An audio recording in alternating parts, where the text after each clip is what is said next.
Well, thank you very much, Chris. I appreciate that. Those are some kind words. So yeah, we are going to touch on all sorts of stuff today, guys, but the main focus is, like Chris said, no head unit, no problem.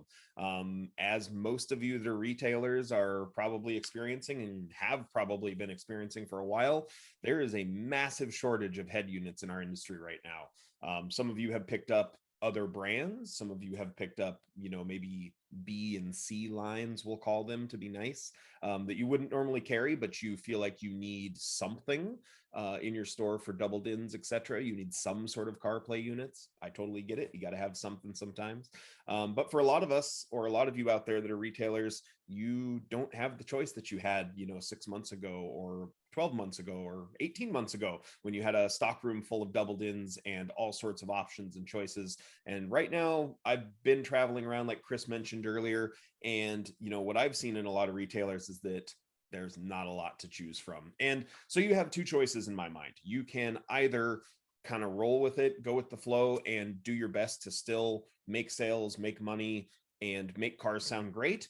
Or you can pile stuff on the hold shelf and wait for head units to come in and not schedule jobs and, sit there and mope around about it. So, and I've seen some dealers, go one way or the other. Hopefully you're choosing to go the first route there and just work with what you've got.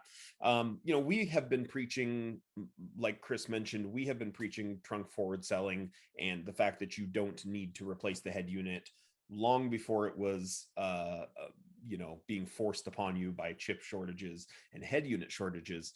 AudioControl has been making it okay to keep your factory head unit long before it was cool, or long before cars had head units that couldn't be changed. AudioControl was making products that allowed that to happen. So before we dive too deep into things, if you're not familiar with some of our products and AudioControl as a brand, let's just briefly discuss a little bit about why AudioControl. If you have your choices between products and between lines and between companies to deal with, why should you deal with us? And part of that is we've been around for a really long time. Like I mentioned, over 43 years, we have been doing OEM integration, so to speak. We're one of kind of the creators of the category as far as OEM integration and integration in general goes. Nobody's really been doing it longer than AudioControl has. We have been making it okay to keep your factory radio since, the 80s, as far as car audio stuff goes, or even longer. So 43 years of making good sound great. It's a long time. We are industry leading as far as support and things like that go as well. Things like this training today. Not every dealer out there, or excuse me, not every brand out there is doing trainings. Not every brand out there has a trainer, right? So we've got some pretty awesome support in that regard. And as far as tech support and things like that go too, we have a full tech support team based out of Seattle area in Washington State. And you can actually get through to somebody if you need them. You don't sit on hold for 3 hours and then never get to talk to a human or anything like that. We have real tech support, which I think is important, especially with this type of category of products. If it's just speakers and amplifiers or just speakers and subwoofers, there's not a ton of support probably needed. But when you start talking about OEM integration and DSPs and things like that, sometimes you need a little help. And we also do have literally the industry's best warranty, 5 years across the board. Doesn't matter if it is a inexpensive little part or a big DSP or amplifier, as long as it's installed by an authorized dealer, you've got a 5-year warranty on that to back it up, which I think is pretty special. We are a US company. We design and engineer everything in the US. We actually even build a lot of these products in the Seattle area. So a lot of these pieces are built by hand right here in the US, which is, again, pretty unique these days. And when we talk about power and we talk about amplifiers, which we'll get into in a little bit, we don't deal with or mess around with peak power or max power or any of that BS. We just do real RMS power ratings. So if you're looking at one of our products and you're not familiar with AudioControl, if it says a number on a product like 800 or 300 or 1500, that's how much power that amplifier builds, not how much it'll build for a split second, not how much power it can make in certain situations. If it says 1500 on it, it's going to make 1500 watts at 2 ohms in that instance. So pretty cool. We don't mess around with the BS power ratings. Also, as far as design and things like that go, I mentioned we're a US company. We design these things right here in Mount Lake Terrace, greater Seattle area in Washington State, here in the Pacific Northwest rainforest. But we actually even go so far as to try to design the products in a way that when an installer is going to put them in, we kind of have a good idea of how you're going to even go through the settings and setup. And we've even gone so far as to try to thoughtfully design these products with the installer in mind to try to simplify things. And a lot of that really shows through in a lot of our newer products. So one of the first things that I like to touch on in almost any training these days is the difference between a couple of our features or products. And I think I always touch on these. And for those of you guys that have been through my trainings, I'm sorry, you've probably seen this before, but it is important because even today, Chris mentioned earlier, we did a training last night. It never ceases to amaze me how many times people misunderstand these two technologies or terminologies. And so I want to cover it real quick. And that is the difference between EPICENTER and AccuBass. And I drive this home and drill on this every training because it's important, especially when we're talking about not replacing head units and keeping these vehicles factory systems intact. And you're going to learn a little bit more about why that's even more important today in a few minutes. So if you're not familiar with this or you've seen these terminologies before, every single day on YouTube, on Facebook, on Instagram, or in person in a shop, I get told, well, I don't need to sell this gentleman an EPICENTER because we put in an LC2I and it has AccuBass, and those are the same thing, so I don't need it. Right? Not right. EPICENTER is completely different. EPICENTER is a product. AccuBass is a feature found within a product. So keep that in mind when you're looking at our product line or as we go through this training today. If you see a product that says AccuBass or that I'm mentioning that it has AccuBass, that is not the same thing as an EPICENTER. They are both bass processing features or bass processing products, but they are very, very different. AccuBass is a feature found within a product. EPICENTER is a product. And here's the difference. AccuBass is going to restore bass back to a system that has lost bass response because of factory processing. So in the instances we're talking about today, where you're not changing a head unit, either because you can't or because you don't have one in stock, a lot of these vehicles today will actually decrease the bass as you increase the volume in a factory system. That's all good and fine. They're doing it to protect their factory speakers, so they're not replacing speakers under warranty left and right. The problem is when you've added an aftermarket amplifier and subwoofer, now you have a system that ends up with a ton of bass at low volume, but not nearly enough bass at high volume. So if you've ever installed a system before and had that result, where no matter how well you tried to tune it or tried to adjust the gain and this, that, and the other, you just could never quite dial it in. It always had too much bass at low volume and not enough bass at high volume. That system or vehicle needed AccuBass. And the way that works is, if you take a look at that graph on your screen there on the right hand side, if you picture that black line in the middle would be an aftermarket radio. So regardless of volume, the bass response is more or less flat or consistent with the volume. If you take a look at the blue line is actually where the factory radio is rolling off the bass response as you hit a certain volume point or as you increase the volume, depending on the system.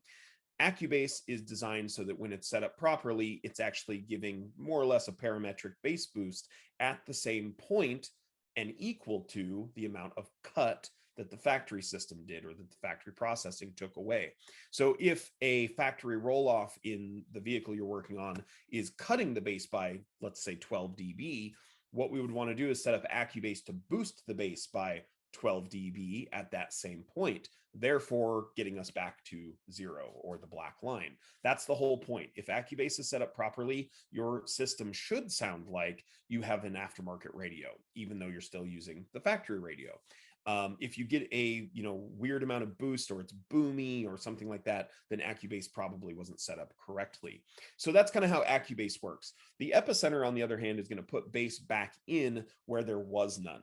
And people use EPICENTER for a number of different reasons, and we're going to talk about that in a second. But with the EPICENTER, it's actually putting bass back in where there was none. So when I say there was none, that can mean a couple of things. Either maybe the music itself was recorded with a lack of bass, or sometimes what we're going to talk about today is even vehicles that are taking away that bass or crossing over their output permanently.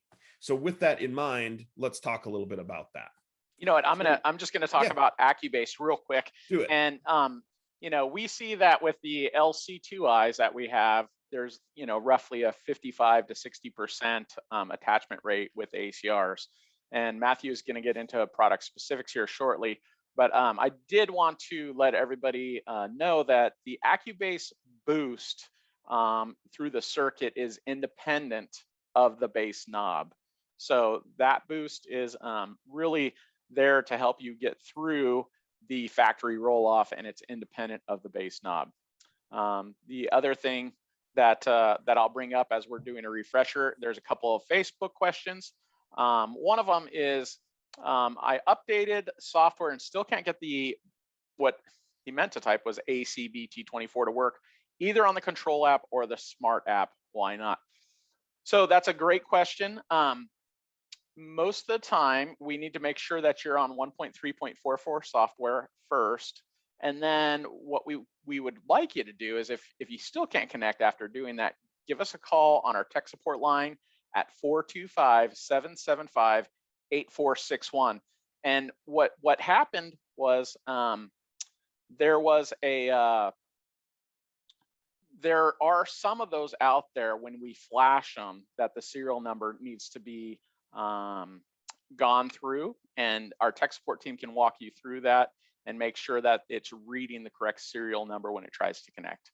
Kind of needs to be like reassigned almost. Exactly. Yeah. And it's just a matter of sometimes when we flash them, each unit has to be flashed when we itemize the serial number to them, and sometimes they do not take. It's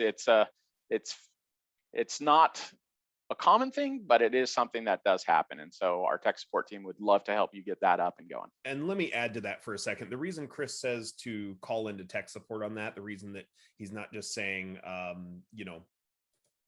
to walk through this right now, or here, let me give you a bunch of instructions, is not that it's terribly difficult to do, but a lot of tech support things like this are just so much faster and easier over the phone. Every day I respond to people on Instagram and social media and YouTube and stuff with help for tech support things. But a lot of these things, you guys, you have to realize that typing out the instructions on how to do some of these simple things could be a long paragraph of instructions, but it would be a 2-minute phone call. So don't ever be scared to call our tech support lines. The tech support people are very, very good at audio control, and they can walk you through stuff like that way quicker than I can type it out, and then you can type back, or we could go back and forth all day solving something that would take 2 minutes on the phone. So I just wanted to add that because I feel like people are sometimes so against calling, but they'll sit there and write it all out all day long, Also, another comment says, I have no head unit and I love it using the D6-1200. So, yep, that's that amplifier is really special to us because it's actually our #2 best-selling amplifier. We have been very, very privileged to have people get used to using those. And there are so many guys out there that can get one of those into your car, get it tuned easily, and just have amazing sound. So thank you for using that D6-1200. Absolutely. Cool. So let's keep moving here and let's take a look. So diving deeper into the EPICENTER. This is something that AudioControl has been making for a long time. The EPICENTER is a product that we've made for years and years. We are going to manufacture our 1 millionth EPICENTER this summer, which is pretty special, I think. We're going to commemorate that with a limited edition EPICENTER, so keep your eyes peeled for more info on that here in the coming months. So we'll have some cool promotional stuff with that to go with it. Pretty excited. But nevertheless, the EPICENTER has been around for a while, and for good reason. It is very, very popular because it does something that really no other product does. There has been many, many products out there that have tried to imitate or copy what the EPICENTER does, but there's really never been anything that does exactly what it does. Even if you talk to the manufacturers who make the knockoff products, they'll generally tell you, well, it's pretty close, but it's not quite the same, right? If you've ever tried any of those, you'll generally experience the same thing. But the reason that we still talk about EPICENTERs today, the reason that they're still popular, why do we care about EPICENTERs now? Some guys that are retailers watching this are like, oh yeah, I sold those years ago. Music back then didn't have the bass it has now, or this, that, and the other. Oh, today's music has so much bass in it, even if it's rock or country. Today's country has a ton of bass in it compared to country music from 15, 20 years ago. So why do we still need epicenters? Why do we still care? And there's a handful of reasons. And one of those is the one that most people think of, and that is customers' taste in music, or you, if you're the owner of the vehicle or the installer here, your taste in music. And that is true. There are certain genres of music that just don't have a lot of bass. A lot of oldies, a lot of recordings from the 70s and 80s rock era. A lot of that music doesn't have a lot of bass. A lot of Latin and Hispanic music doesn't have a lot of bass. If you're into 30s, 40s, 50s classics or oldies, a lot of that doesn't have a ton of bass. The epicenter can put bass back into those songs that was never there before, because how the epicenter works is the epicenter is looking for incoming signal and having a look at what the lowest bass note present is. Let me jump back to a previous slide here. And so if we look at the graph on the left-hand side, you see how the signal's coming in, and the lowest bass note present in the song right now is going to be at 60 hertz. That's what's there. That's what's available in that song, which is some okay bass. It's kind of punchy upper register bass, but it's there. But there's really none of that real low, shake the whole vehicle type, low bass in that song. What an epicenter is going to do is see that 60 hertz is the lowest note present, and it's going to put bass in one octave below, which is going to be 30 hertz. So now that song that only had that kind of punchy upper register bass now has that great shake your whole body, shake the whole vehicle type bass. And that's really where the epicenter shines. So I mentioned taste in music, but the thing that's really coming into play that I want to talk about today as it pertains to not changing out head units is that there is a lot of vehicles coming out these days that just have permanent high pass filtering. And so this is not the same as bass roll off or bass plateau or something that you'd use AccuBass for. This is something where you are going to need an epicenter to fix the signal in some of these newer vehicles. Here's what I mean by that. One example that I use quite a bit is one of our sales reps down in Arizona. This was his 2018 Honda Accord. And if you take a look at the RTA response from that vehicle, now some of you may or may not know what an RTA is. If you take a look at an RTA and we look at this screen, essentially what you have here is bass or low frequencies, mid-range in the middle, and high frequencies or treble on the far right side. So if you take a look at this left-hand side of that RTA, the first thing that you'll notice is there's a steep drop-off down there. That is a high-pass filter. That's an HPF. That's a filter that's built into that factory radio. Now, keep in mind, when we are doing this RTA in that vehicle, this is electrical response. This is not using a microphone. We are actually taking signal straight from that factory radio, straight into our RTA, and measuring that signal playing pink noise. And this is what you get out of that car. Now, this is just one example, but it's one that I like to use because I have a screen capture of that RTA. But you can see that below about 70 hertz, maybe even 80 on that car, there's a pretty steep high pass filter past that point. So no matter what you put in that car, no matter how great the woofers are, how awesome your box design is, how much power, how many amplifiers, there's really not much there, right? So you can amplify and boost and EQ and whatever you want that signal in that car. It's really never going to perform that well because you're boosting nothing. There's no signal in the first place to boost or EQ. So you're really boosting and EQing nothingness. And eventually you're just going to add distortion to that system or make it sound goofy. So the only way to really, truly make that car sound the way that it should is going to be to add an epicenter. Now that vehicle, sub 70 hertz. Now that vehicle has 35 hertz low bass in that car because we use an epicenter in that vehicle. Now, I bring up this example again because I have a screen capture of it, but there is a lot of cars that are coming with this type of stuff built in now. Newer Range Rovers, Land Rovers, Jaguars, I've seen it firsthand in those types of vehicles. I'm hearing from some of my dealers throughout the country that they're seeing it in newer Fords and Chevys and Chryslers and domestic vehicles where they're doing this same thing.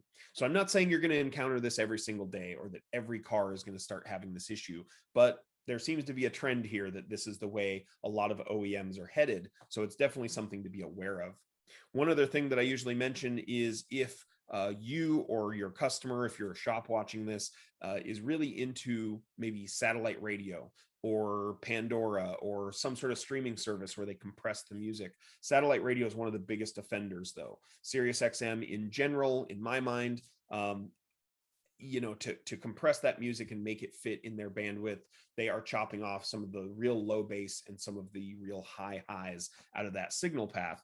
And the Epicenter can certainly help to put that low bass back in. So if you or one of your customers is a diehard Sirius XM listener, great. I love it. Go for it. But be aware that you are missing some bass when you're listening to satellite radio, and the Epicenter is a great way to bring that back. So if they are keeping factory head unit in that vehicle and they love that Sirius XM, awesome. But let's make sure that we get an Epicenter in that vehicle as well and make it sound as good as we possibly can. We have two great Epicenter and AccuBass questions. These are fantastic. Let's do it. Yeah, the first one's from Facebook. This is from Adam. He's installing a PAC AP sub on a 2020 Ram. Great product. Excellent choice. If it is an option, that's always a good thing to have a nice solid preamp. He's feeding a Rockford Fosgate with two P312s. Had system before learning about AudioControl. Sorry, it's all good, brother. Epicenter or LC2i Pro to feed the amp or not necessary? Absolutely the Epicenter in that application. You have RCA output. The Epicenter Concert Series is an RCA in, RCA out. Let it do its magic. The beauty with the Epicenter is that it comes with the Epicenter knob, which allows you to have the Epicenter effect, right? So there's going to be a lot of content where you might not use the Epicenter, but the Epicenter is the ultimate toy for music that does not have any, real solid 40 hertz information, anything like that. So definitely the Epicenter Concert Series is the way to go on that. If you want to just jam out and make sure that everything you listen to has nice low bass, the Epicenter is definitely the way to go. The other question that we have to me is more about AccuBass. So perhaps we could explain a simple way to confirm bass roll off on an RTA or DMRTA. Would you recommend playing an 80 hertz tone at the bass roll off point to accurately set the threshold, and then thereafter set the AccuBass to preference? That is a perfect question. And I personally would have the highest resolution possible on an RTA and play pink noise and see if there's any kind of plateau. More so on an RTA, you're going to see a plateau than a roll off because the roll off seemed to be more kind of mid 90s vehicles had a steeper roll off. Today's vehicles seem to have more of a plateau. So what you want to do is play a fuller range so you could kind of isolate where the lower frequencies at that 80 hertz you're mentioning and below start to plateau and not increase at the same level as the above 80 hertz tones. So that's how I would do it. That's how I do it. And it'll give you an idea. Once you get comfortable with it, you always can use your ears as your reference or guide, because, do you necessarily want to have AccuBass boost just so that you get a flat output, or do you want it to give you a little more oomph in the higher volumes? So it's a great tool to use, but yeah, that's how I would recommend making sure that the threshold is pinpointed at the exact level control that you want AccuBass to kick in, and then set, like you said, the preference for how much boost you get in that frequency range. And by the way, it does affect AccuBass is basically everything 125 below and below. So if you're using an RTA and then you have a crossover on your amplifier, just remember when you're looking at that post amplifier that the crossover after the amp is going to be taking some of the AccuBass boost out of it as well. Yeah, and to kind of add on to that or describe that for you guys too, for those of you that have never set up AccuBass before, I'll give you a brief description of how to do it. Chris gave you the tools on what you're going to want to use as far as, yes, pink noise, definitely use the RTA. How you're going to set that up is once you find that point where the bass plateaus or starts to roll off, depending on the vehicle. Let's say the volume goes from 0 to 100, and let's say at volume 60, the bass plateaus. So from 60 to 100, the bass does not get any louder, right? So now that we've found that point using our RTA, and if we're using an RTA, you're going to be able to get really specific. You're going to find exactly that volume point. So that's great.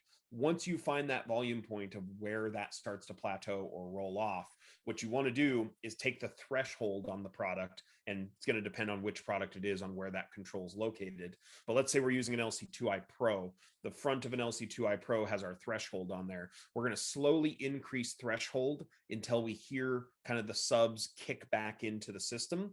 Or if you're using an RTA, you could, of course, measure the output and see it for yourself visually. But if you're doing it by ear, that's okay too. Slowly increase your threshold until you hear or see the bass come back into the system, and then use level to adjust how much it kicks back in. So the easiest way to think of AccuBass is that threshold is when it kicks in, level is how much. That's the easiest way to remember it, if you ask me. So once you're all done setting up AccuBass, what you should end up with is a system that has great bass response and linear bass response from volume 0 to 100 in the example that I just mentioned. So we should not have a big sudden drop and then a pickup in bass. We shouldn't have any huge boost in bass unless that's what you're going for. So it should be pretty normal. It should more or less sound like an aftermarket head unit. You shouldn't have to deal with any sort of plateau or weird space there where you don't have linear response. So hopefully that gives you guys a good idea of kind of how to set that up, and we could dive deeper into that later if we need to. Or we can just change the show to bass. Let's talk bass. Epi bass. So one of the other things that I did want to talk about today, though, that I think makes a lot of sense when we're talking about not replacing head units and not having head units sometimes, is LGDs, load generating devices. These become super, super important when we start talking about keeping factory systems, integrating into anything OEM, not being able to replace this radio with a doubled in today. Maybe we're still going to replace this radio down the road. Okay, fine. But for today, we're talking about not doing a head unit swap, maybe even not having a head unit at all, which we'll cover in a little bit. But let's just assume that most of the things we're talking about here are vehicles that have a factory system, and whether it's replaceable physically or not, we are not replacing these head units. So in that case, if at any point we are going to interrupt our signal path, so when I say interrupt, picture a Y into the signal path, not a T. If we're just tapping onto a signal and the existing factory speaker or load is going to stay in the system path, or signal path, I should say, then LGDs don't really become necessary in that example. If all we're doing is adding bass and the speaker we're tapping into for signal is still staying in that system, then it's not a big deal. You cannot have to add anything to that. If you're Ying into that signal, where you're actually interrupting that impedance load from ever reaching the factory head unit or factory amplifier, that's where LGDs become necessary. Because what happens is pretty much all modern vehicles have a Class D chipset, whether it's inside the factory head unit or inside a factory amplifier, there's a Class D chip somewhere in that vehicle. With Class D amplifiers, they become unstable when there's no impedance load present. The best way I can kind of describe this too is for some of you guys that are working in stereo shops, watching this or listening to this. Have you ever had an amplifier on your display board that was wired up to power but didn't have any speakers connected to it or didn't have a woofer connected to it? You ever notice how hot that amplifier got just sitting there all day? They'll produce some heat just from sitting there, but they get especially hot when there's no impedance load hooked up to them. Now that's an aftermarket amplifier with protection circuits and an amp that was designed for that sort of thing, so it can handle it. A factory amplifier, on the other hand, was never designed to be ran with no speakers connected to it. So when we take that signal that was supposed to go to speakers, and instead we now take that and use it as signal input to our DSP or our high to low converter or straight into our amplifier or whatever the case may be, now we've taken that impedance load away from that factory system. That factory radio or amp no longer sees those 4 ohm speakers or whatever they were in that vehicle. And so when they become unstable, what happens in a lot of vehicles is all sorts of goofy things. Some vehicles will cut sound completely, like in the case of most Chrysler products that are newer. Some vehicles will put out strange test tone sounds or noises or clicks, beeps, distortion, early distortion. A lot of these vehicles, will start to distort really early on the volume scale because there's no impedance load present. Some vehicles can even throw an error code and start, emailing your customer that there's a problem with the vehicle. There's all sorts of things that can happen. We've done entire hour trainings on just LGDs. That's not what I'm trying to do today, but I do want to bring it up because I think it is important, and it's something that you're going to have to deal with at some point if you're doing any sort of integration and not replacing the head unit and not just tapping into signal and adding a woofer or something like that. So if at any point you are going to remove that impedance load from that system, or interrupt that signal, that's really where you need to worry about load generation. And so there's a few things that I want you to kind of take away from LGDs and how they work. And that is that with LGDs, there's 3 different models there. And let me back up a little bit actually here. If you're curious about which model to use and when, there's 3 different models. If the vehicle is 2017 and a half or older, we want to look at the blue LGD, which is just AC LGD. That's the blue one. That's going to be for amplified, non-amplified. Doesn't matter really the make and model. If it's older than about 2018 or 2017 and a half, we want to use the blue LGD. If it's anything 18 and newer and it's got a factory amplifier in it, any sort of outboard amplifier, whether it's badged or not, I don't care if it says a brand name on the door panel or not. If there's an outboard amplifier, we want to use an AC LGD 60. That's the gray model. If it is a base model vehicle or a vehicle where the amplifier chip is inside the factory head unit, we're going to want to use the LGD 20, which is the green one. So that's kind of the breakdown on the 3 different models. Now, there is no perfect application guide for LGDs. There is too many variants. There's too many variables. There's too many fringe vehicles where, maybe a different one works or something like that. So this is the closest thing we have for an application guide. It's really just a quick guide to try to guide you down the right path. If you are a retailer or a shop or an installer watching this, chances are you're going to want to stock all 3 because you're probably going to need to have them at some point. And they're an inexpensive piece of insurance to make sure a system turns out the way it's supposed to. So some takeaways for you on LGDs, some things to just kind of keep in mind. LGDs will never damage a system.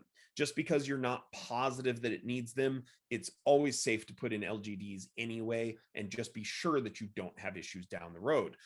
Putting them in, even in a car that maybe didn't need them, would not hurt anything. They will not damage a system or components.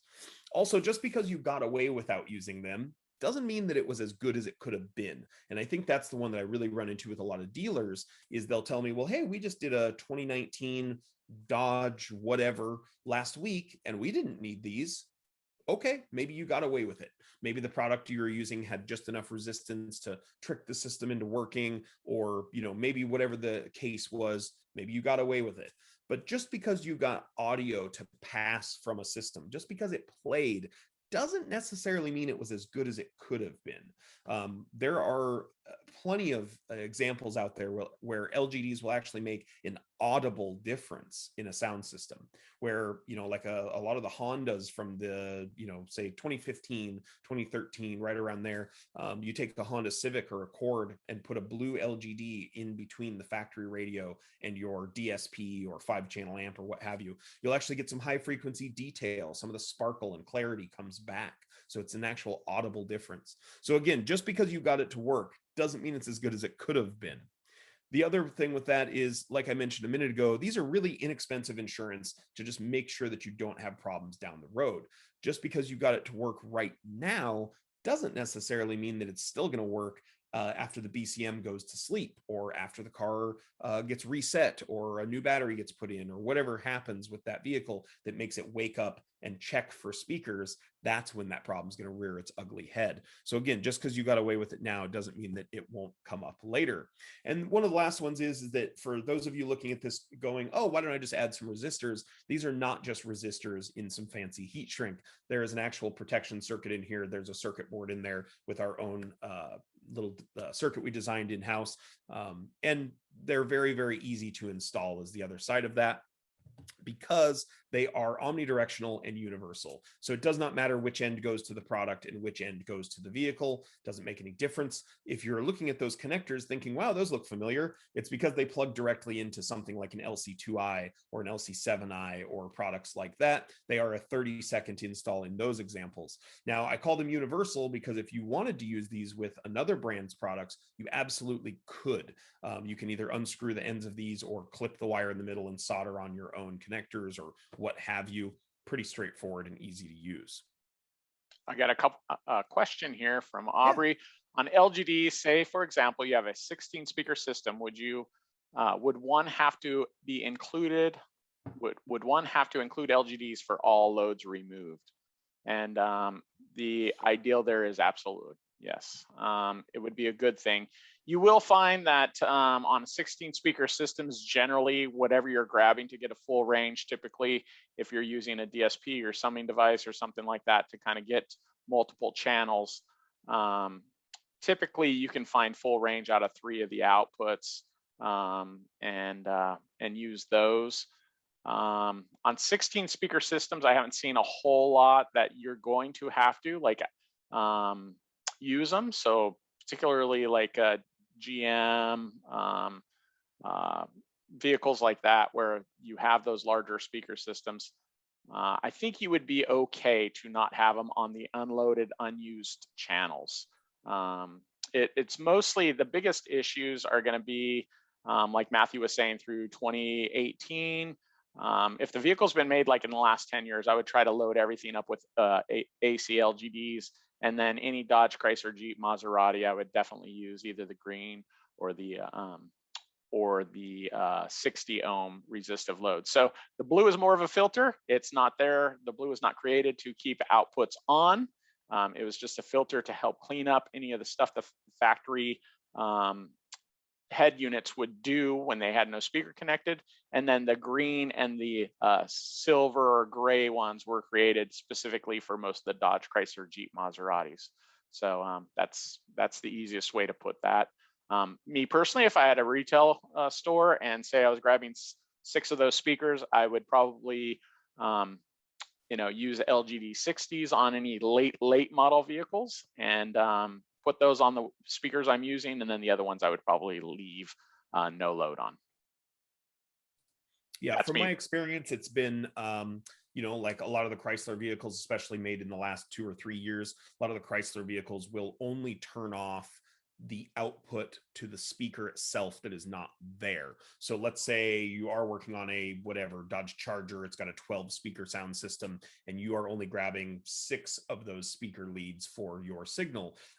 If you do not load the other 6, those other 6 will not have output, but you're not using those 6 channels. I don't think you'll have any issue with that. If you wanted to be safe, it certainly wouldn't hurt to load down all of the channels, but I agree with Chris. I think I would probably just load the channels I'm going to use, and I don't think you're going to have an issue.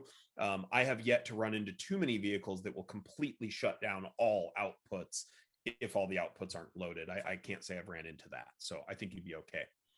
This conversation reminds me of Kenny Rogers, the gambler, right? So don't gamble, have them in stock, and try to figure out and know when to hold them. I love it. Yeah. So well put, Chris. Yeah. So don't gamble, get them in stock, have them, and then use them, and until you figure out when to use them and when not to use them. All right. So I bring up LGDs now, you guys, because they are built into a lot of our newer products. Well, I shouldn't say a lot of our newer products, but we are starting to build them into some of our more recently released products, I should say. And earlier, Chris was joking that, we should have just titled this thing bass. But, let's start there, right? When we are doing some of this trunk forward selling and things like that, that's really what we're talking about, right? Is let's add some bass. That's what it's all about. Most of the time when customers first come in, I feel like anyway, they want to add some bass to those systems. So let's start there. Let's trunk forward sell is the industry's favorite term.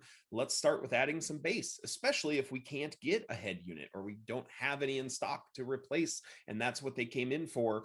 Okay, fine. Maybe let's talk about Cool. Come back in 6 months when we have double DINs. But for now, let's make your car sound better. And what's the thing that your car is missing? Chances are it's missing bass, because even the best sounding factory system on the planet still doesn't have enough bass for most of us. So where better place to start than adding some bass to those systems? So to add some bass to those systems, what do we need? We need to convert signal, we need to add an amplifier, we need to add a woofer, so on and so forth. Okay, great. If we're going to do that, let's start out with some good signal, because that system's only going to be as strong as the weakest link, right? That saying still holds true, and it absolutely applies here. So if we're looking at, adding just a woofer, the best case scenario, LC2i Pro.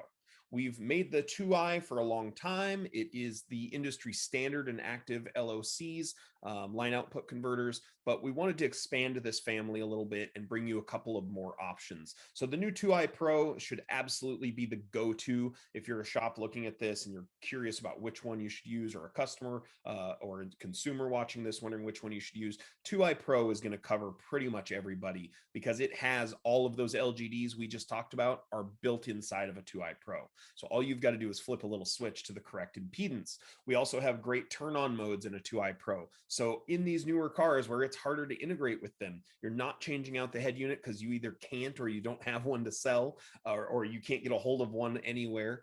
A lot of times there's also a hard time finding a remote turn-on source or a switched power source in a lot of these cars. So we added a new turn-on mode. It's not your traditional auto turn-on like everybody else has. We do have traditional auto turn on, which we call GTO, but we also have something called audio turn on.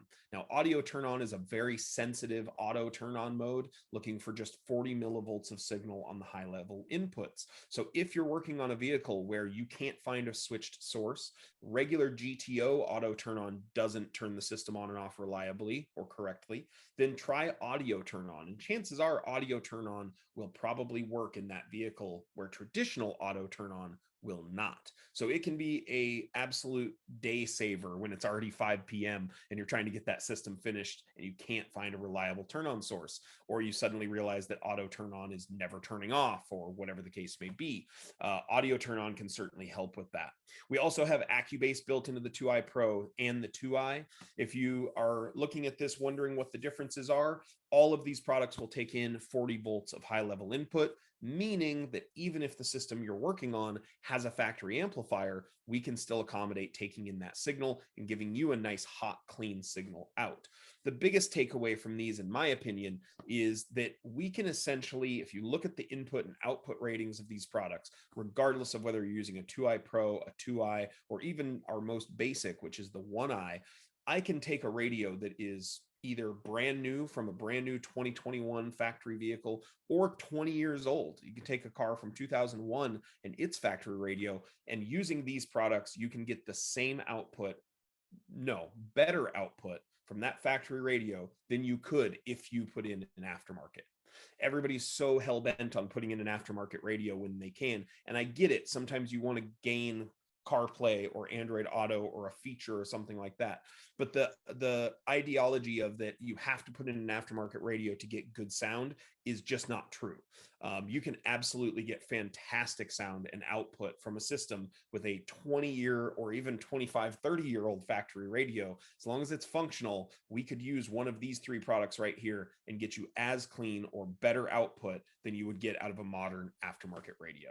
So that's huge. I mean, these are parts that are, $80 to $150 depending on the model, and they're going to get you better output than in most cases a $1,300, $1,400 aftermarket radio. So keep that in mind if you're a retailer watching this too. If you only have so much budget to work with and that car already has some good options built into the dash, why waste so much budget on replacing that radio just to get what you think is a clean output from it, when you could easily spend that money on better amplifiers, better speakers, more custom work, more fabrication, more labor, whatever? Spend the money on sound deadening, spend the money on doing a nicer speaker install. Like, take that budget and devote it to something else, or get them a DSP in there instead of putting in a head unit, because at the end of the day, you're going to be able to make that car sound really, really good without putting in an aftermarket deck. And that's really what today is all about.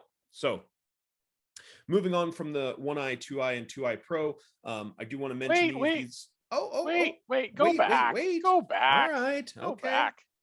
You know, talking about trunk forward selling, you have a customer, they do plan on getting an aftermarket head unit at some point, and they some I gotta admit a couple of you here. Sorry, I'm falling off on the job here trying to talk. So you have a customer, they come in and they want to add bass and an aftermarket head unit. You don't have those options right now. Maybe they're waiting to get, you know, a CarPlay unit, you know, a higher end one that might be available shortly. The LC1i is fantastic piece. It's a real simple active LOC that's going to get you up to 9.5 volts of output, but you can use it now, speaker level input, and then use it also later on as a line driver on the aftermarket head unit when they come back to get it. So as far as products that are simple, easy, you put it in, you see instant results, you see better bass clarity. That's a really nice piece to have. If any of you guys have ever heard of something called an overdrive, that was AudioControl's you know, 2-channel line driver. Essentially, the LC1i replaced the overdrive as well. So it does have RCA inputs, so you can still use it with an aftermarket head unit to go to your amplifier as a line driver. Your amplifier does not have to work as hard, stays cleaner. You're going to have less warranty issues.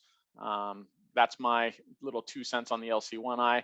And the LC2i Pro, talk about just a home run of a product that is more relevant than, you know, when it comes to trunk forward selling than pretty much anything. The load generation built into it.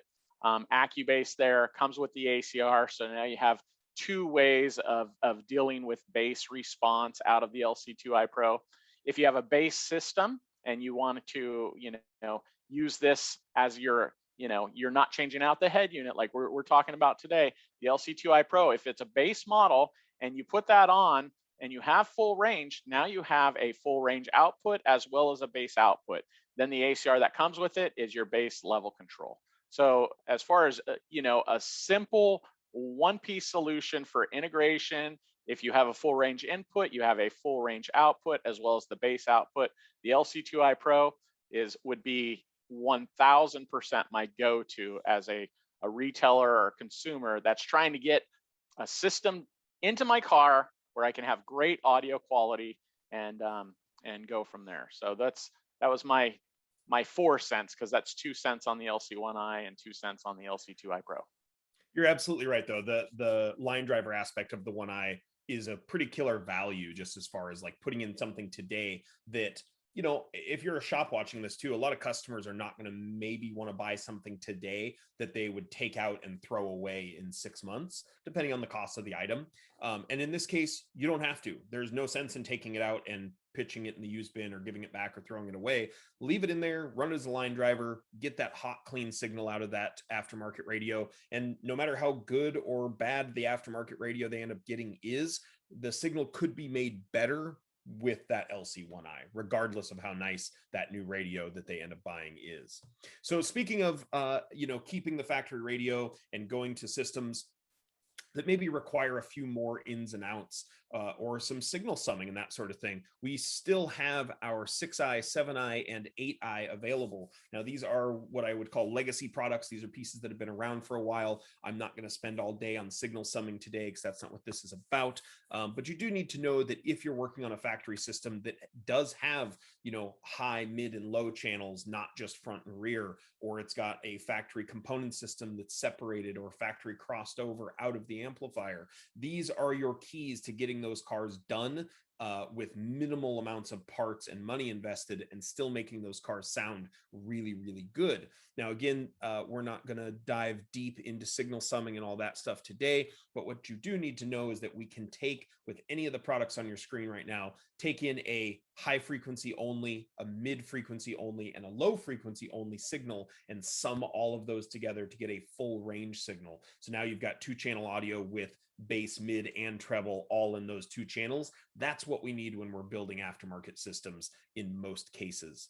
So that's really what those can allow you to do. Now, moving up from there, we get into things like DQ61, which is an awesome piece for building a system with no aftermarket head unit. You want something that you can drop in, but maybe doesn't require software. Not every shop or every consumer is comfortable using DSP software or has a laptop or whatever the case may be. Okay, fine. Use something like our DQ61. This is your line output converter. It's your EQ. It's got some time correction. It's got AccuBass. You've got signal summing in there as well if you need it, as well as independent input and output levels for each pair of channels. So really, it truly is kind of like a DSP light, if you want to think of it that way. That's how I always think of it.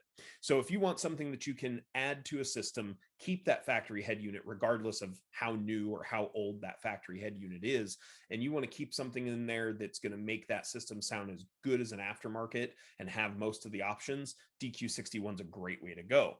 Now, if for some reason, we're talking about not putting in new head units, but if they already have an aftermarket in there and you just want to make it sound better, maybe that aftermarket head unit can't be replaced for whatever reason, budget, or because you don't have any new ones to sell them, DQDX is essentially the same product, but with low-level inputs instead of high-level inputs. So again, if you're looking for that special sauce to sprinkle on that system and make it sound better in the least amount of time, drop in a DQDX next to the amplifiers and set that thing up, tune the EQ portion of it, set up your levels. You've got a line driver, you've got EQ now, you've got time correction, you've got a sub control, you've got a lot of bang for your buck in a product that was not much more expensive than an LC7i for that matter.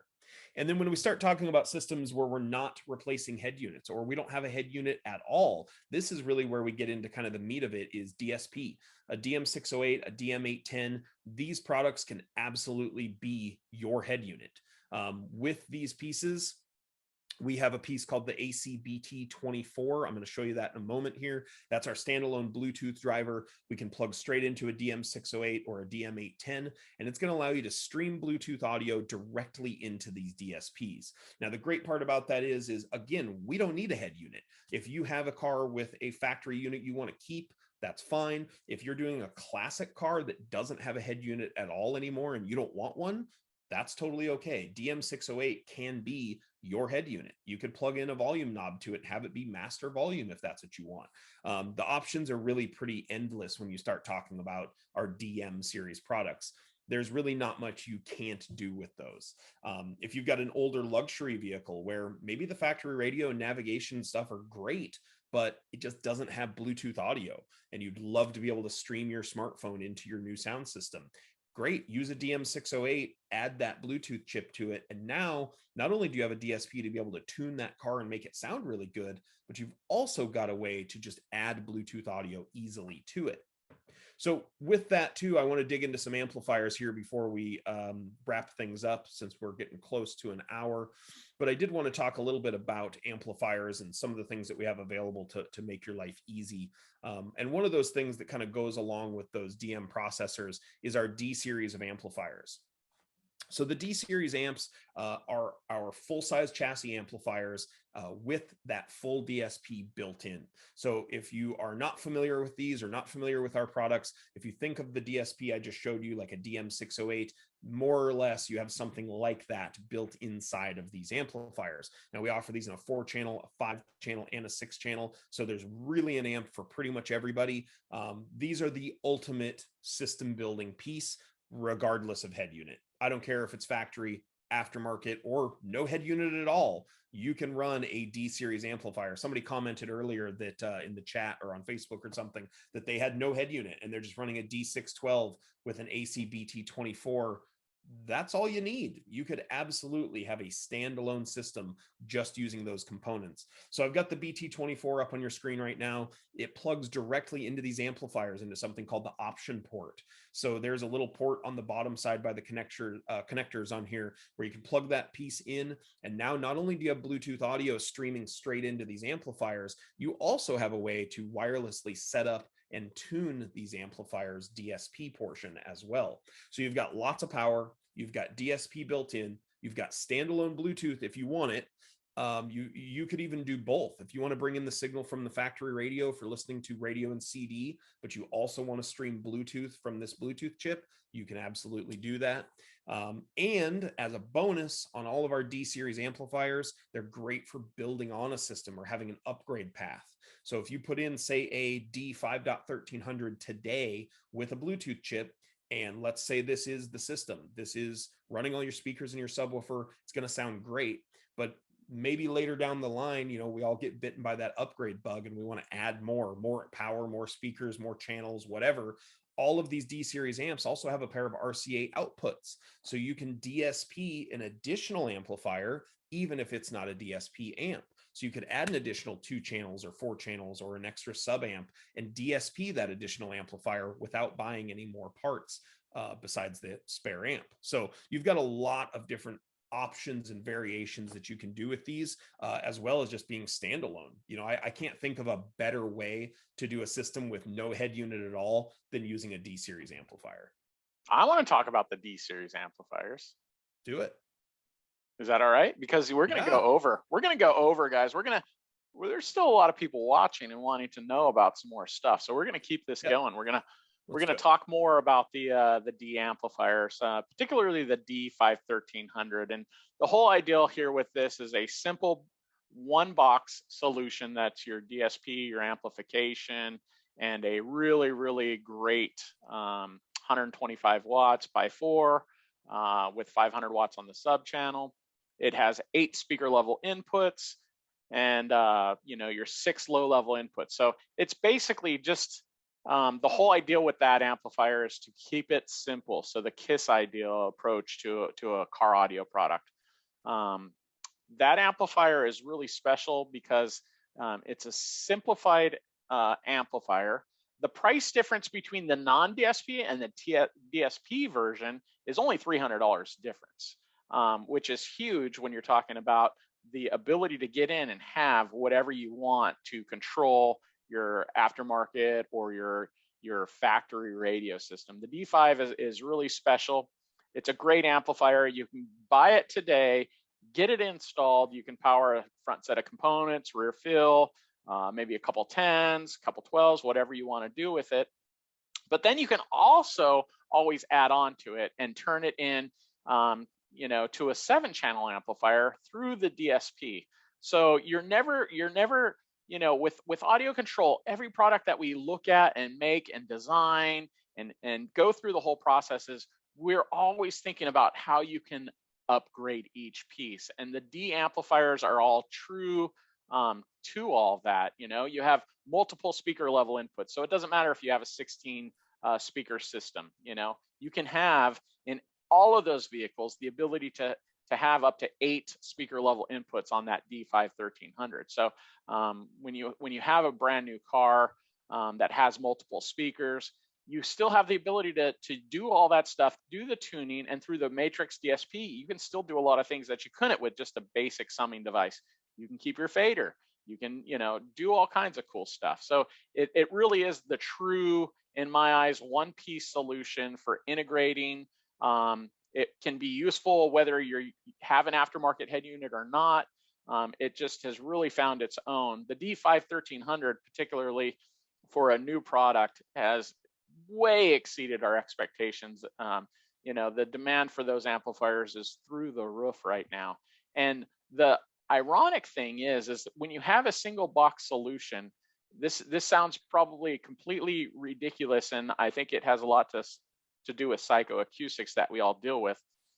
But we get so little tech calls on the D amplifiers compared to the standalone processors. Me, myself, I will always use a standalone processor because I don't know what I want to do with the system long term.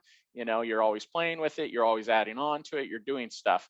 But if you're looking for a single box solution, you cannot do better than these amplifiers. I mean, the power is there, the warranty is there, the integration features are there, the Matrix DSP features and functionality inside of the user interface is simple.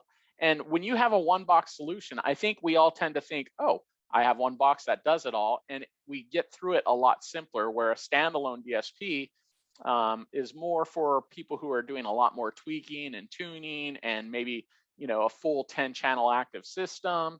Where with these, guys are just getting them, they're putting them in, they're hammering through it, and they have a great sounding system that is always upgradable.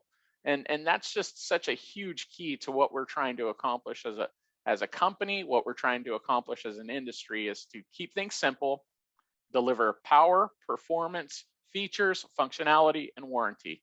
And I think the D amplifiers are the epitome of all of those things put into a single box solution where you can just get in, make it happen, and have great audio. And that's really what we all want, aside from a lot of bass. Yeah, I think when you talk about predictable results, which is one of the things that I always preach when I do trainings, is like, we want predictable results. We don't want to put in products and hope that they work, or put in products and hope that it's going to sound good. We want to put stuff in and know that it's going to absolutely exceed our expectations, or if you're a retailer, exceed your customers' expectations.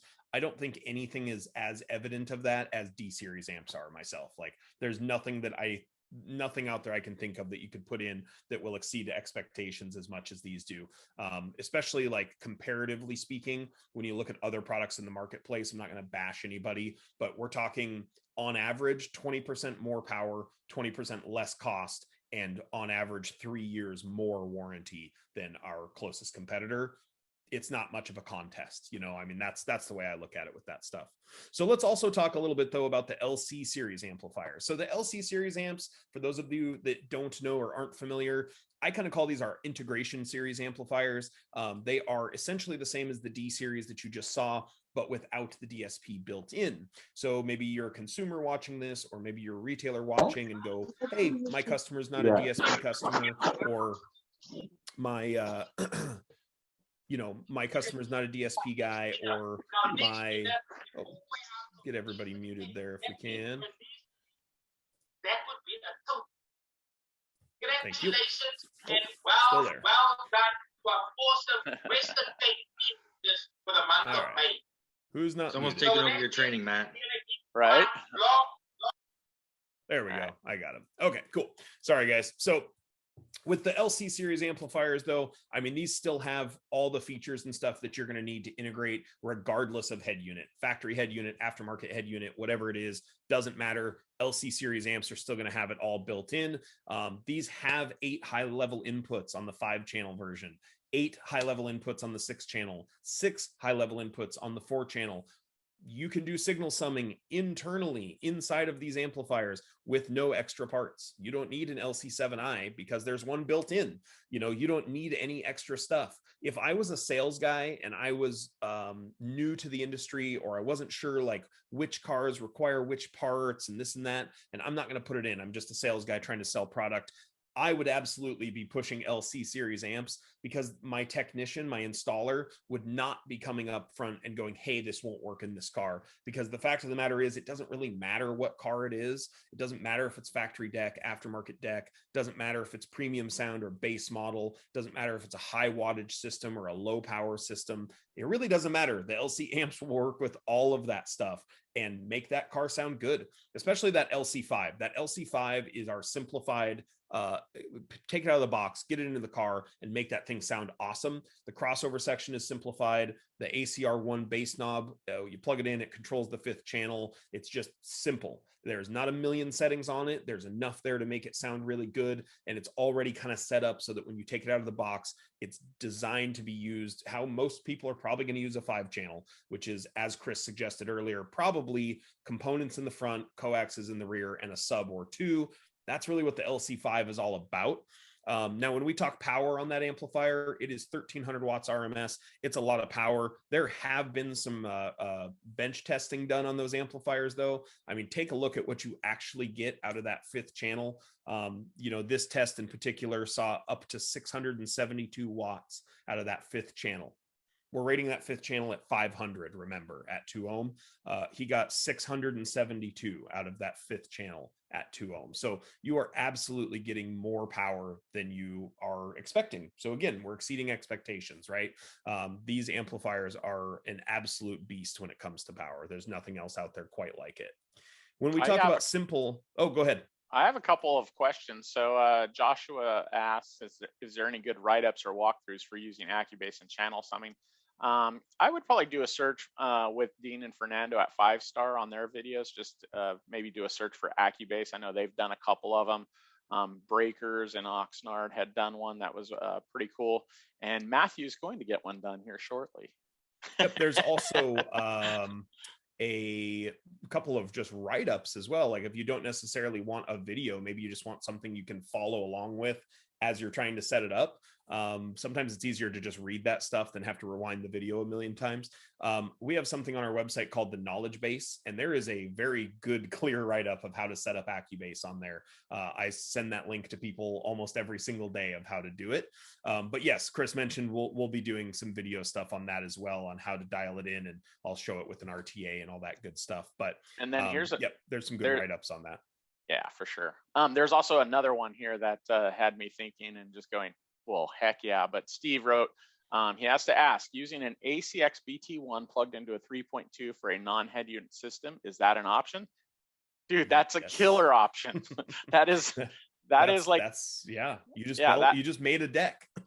Heck yeah. You have a classic or something like that you want something easy that you can get into, have control over. The 3.2 with an AC, that's probably as good as you can get. Like, yep. With a hidden head unit and a classic, a hot rod, something like that, I'd do that all day long. I'd do it in a boat. I do it with some spam. I do it. I was gonna say. Yeah. Sorry, but yeah, I thought absolutely. You were headed that direction. Yeah.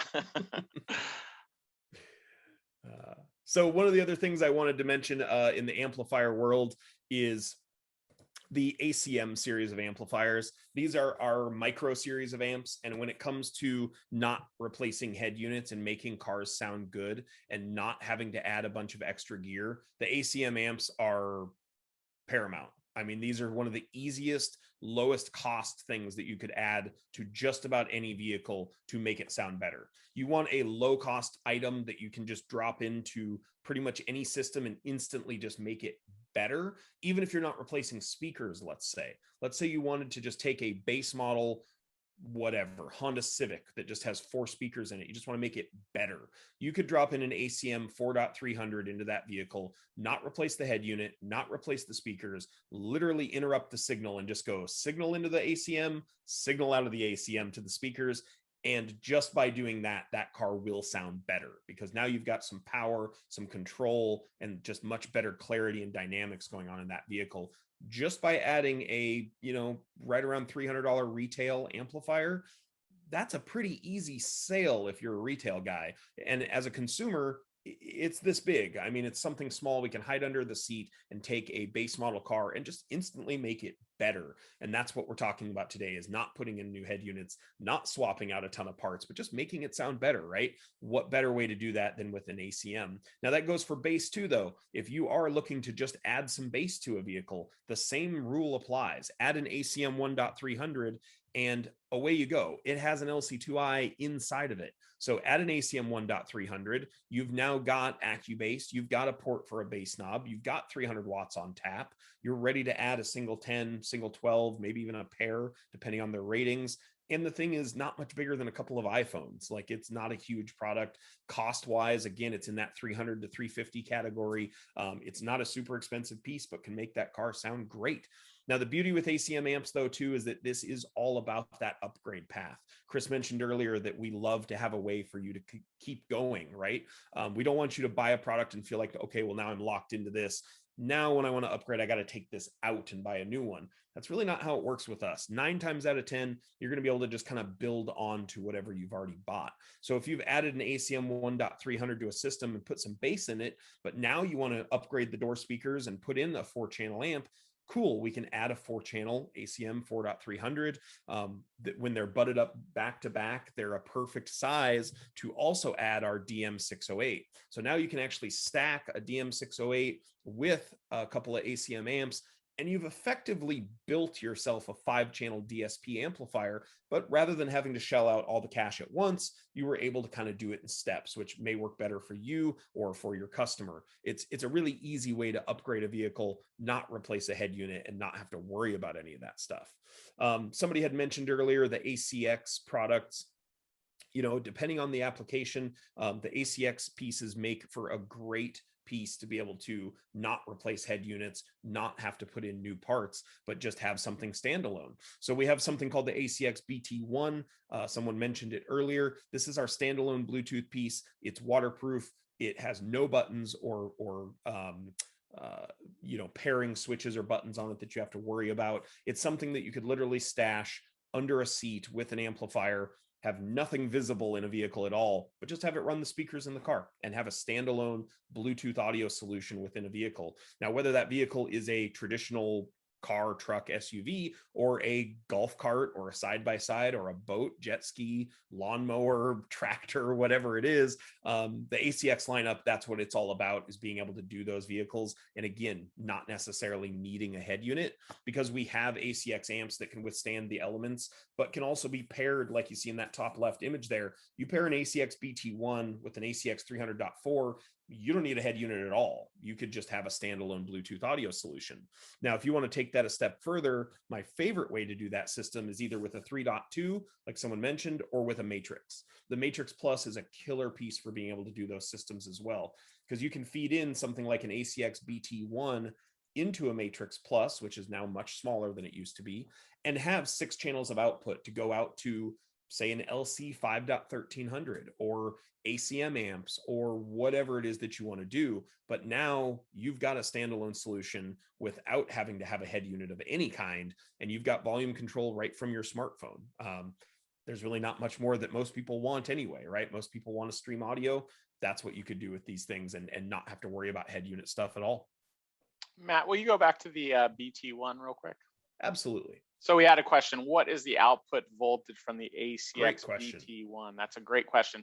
So it has a 3 times multiplier on it. Most Bluetooth stuff that's going to be coming through is going to be coming through at a 0.5 volt. So in nominal cases, you're going to get 1.5 volts of output.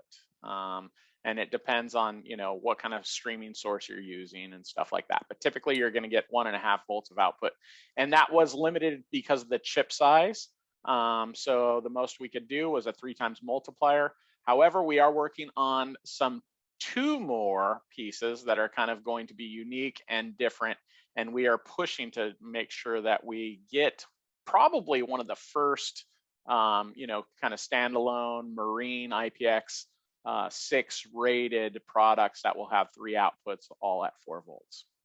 Yeah, and in our testing, I mean, depending on the phone, you're going to get, like Chris said, 1.5. I mean, I was able to get a little over 2 volts out of it using my iPhone. So it just depends on the phone and what your source is, so to speak. But we've got pretty solid voltage out of that thing compared to most other units on the market. One of the other things that I would mention, someone had asked as far as, does it automatically pair to the last device? It absolutely does.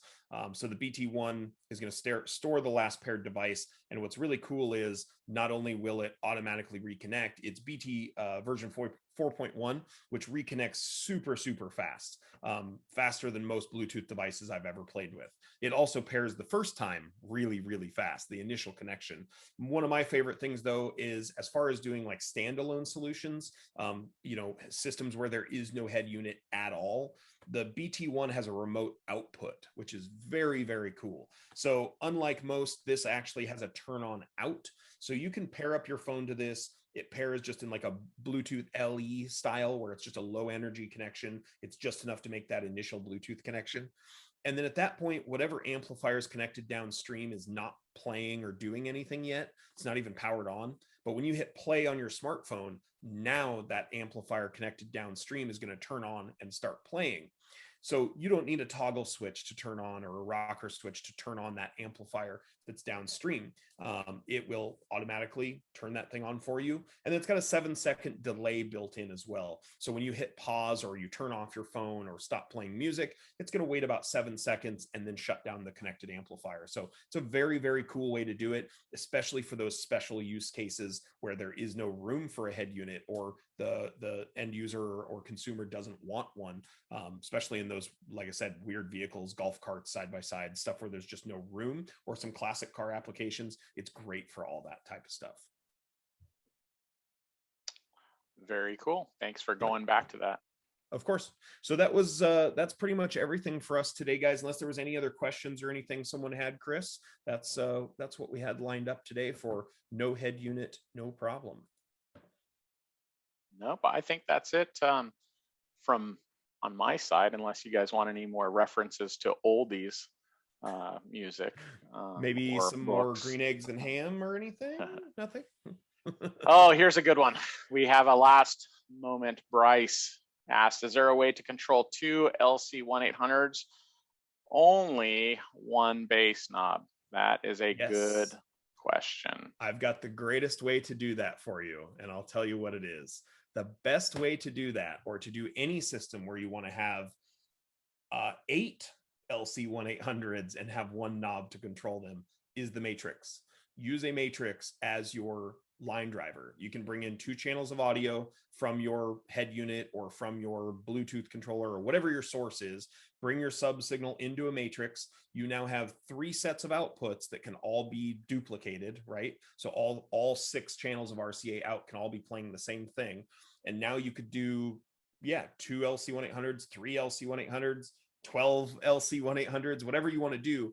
And when you plug in an ACR1 into the Matrix, you're going to have one master volume that controls all of those sub amps, or all the amplifiers that are downstream. So that's the ideal way to do it, because now you've got a nice hot, clean signal going into those as well. We're not splitting signal. We're not using Y adapters or any of that stuff. We're sending a really hot, clean signal into, I think you can drive up to about 24 amplifiers off of a Matrix, is usually about what we'll say. You know, in the traditional sense, if you're asking if you can take one ACR1 and like split the cable somehow and make that work, I have never had great success with that. Chris, maybe you can answer that better than I can. You could split it on that, because the ACR1 controller that goes with that amplifier is actually not an encoded knob. Yeah, it's just a potentiometer. Yep. You could actually split it, but there are a couple other things that we're working on that might be other solutions. I mean, we have a lot of stuff that we're working on, and just even stuff like the Matrix, you guys, you know, the Matrix is nothing new. It's a 25-year-old line driver. We recently, you know, the new one has been shipping for maybe 3 or 4 months, and people are just they're just getting back into it. We have a lot of guys who have like maybe an iPad install, or a lot of guys who maybe have like an Android tablet style dash and stuff like that, where the outputs are really weak. Turning to the Matrix Plus, because it's smaller, it's a new design, it's conformally coded. We actually are getting a ton of boat guys. So guys who do a lot of stereo work on boats have turned to the Matrix recently. You know, there's a few boat guys who are buying 12 of them at a time and putting those in to help increase, the preamp signal and get better results for boats even. So the Matrix Plus, brand new updated piece. It's 25-year-old technology. We slimmed it down, but the power is still there. Everything is still there that make it just as relevant today in any kind of system. Like one of the most popular right now is, like Matthew said, the ACX BT1. But again, like I said, any of these tablet style radios, Android tablet radios, their outputs are just terrible. We talk about a lot of, what I would say the top tier Apple CarPlay units aren't available, right? So guys have had to go to a lower output not as good, clean, not as much voltage output. I don't want to bag on, what we're seeing in the marketplace or anything like that, but the quality of Apple CarPlay units that you were used to a year ago, it's really hard to get your hands on that. And there is definitely an audio quality output issue on some of these other head units that are shipping that are available with CarPlay.